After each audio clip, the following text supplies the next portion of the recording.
మీరు చెప్పిన మాటల్లో ఒకటైతే మేము ఖచ్చితంగా దాన్ని స్ఫూర్తిగా తీసుకుంటాం. ఎందుకంటే నేటి సమాజంలో ఇటువంటి మహానుభావులను కూడా చాలా మంది మర్చిపోతున్నారు. ఇటువంటి కార్యక్రమాలు చేయడం ద్వారా మళ్ళీ సమాజాన్ని మేల్కొల్పి ఇటువంటి మహానుభావులను గుర్తు చేయడం అనే విషయంలో మేము చాలా గర్విస్తున్నాం. మనం అభినందించినందుకు thank very much sir. Venkateswara garu KL university professor గారు ఏమన్నా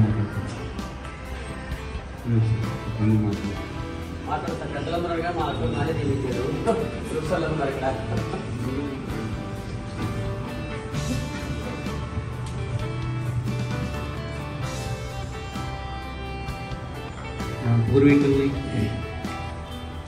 పెద్దల్ని, మన స్ఫూర్తి పదార్థాలని మర్చిపోతున్న ఈ రోజుల్లో మన అశోక్ గారు ప్రతి కార్యక్రమాన్ని వాళ్ళ శక్తి మేరకు చేస్తూ మన బోటు వాళ్ళకి స్ఫూర్తి చూపుతున్నారు. అశోక్ గారు నాకు గత 5 సంవత్సరాల నుంచి ఏ కార్యక్రమం కూడా మొదలు ప్రతి కార్యక్రమం కూడా చేసుకుంటారు. దానికి మన తరఫున వివరించండి.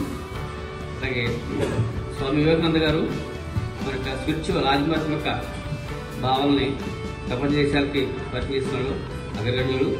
అట్లాగే మనకు శారీరక దారుఢ్యానికి సంబంధించి యోగా కానీ వేరే ఫిట్నెస్ సంబంధించి మొత్తం కూడా వివేకానంద గారు పాటించారు. అయినా స్వామి చికాగోలో మన భారతదేశం తరఫున పర్యటనకి వెళ్తారు స్పిరిచువల్గా. అక్కడ భక్తు అవకాశం ఎవరు మాట్లాడటానికి కూడా అవకాశం ఎవరు. ఈయన రిక్వెస్ట్ చేస్తే ఒక 2 నిమిషాలకు మాత్రమే పర్మిషన్. కానీ ఈ యొక్క ప్రసంగాన్ని విని చికాగోలో అర్ధగంట మాట్లాడినా సరే వాళ్ళు అట్లాగే తన్మయత్తంగా వింటూ మైమర్చిపోతారన్నమాట. ఆ విధంగా వాళ్ళందరూ కూడా మనకి భారతదేశం యొక్క గొప్పదనాన్ని తెలియజెప్పారండి. ఈ అవకాశం వచ్చిన అశోక్ గారికి ధన్యవాదాలు. Thank you sir. శుభాకాంక్షలు. Thank you very much sir. Thank you. చక్కగా ఈ కార్యక్రమంలో అందరూ పార్టిసిపేషన్ చేసి మన ఈ కార్యక్రమం ముందు నడిపిస్తున్నందుకు అందరూ ప్రత్యేక ధన్యవాదాలు తెలుపుకుంటున్నాను సార్. కొంచెం గ్రూప్ ఫోటో సార్.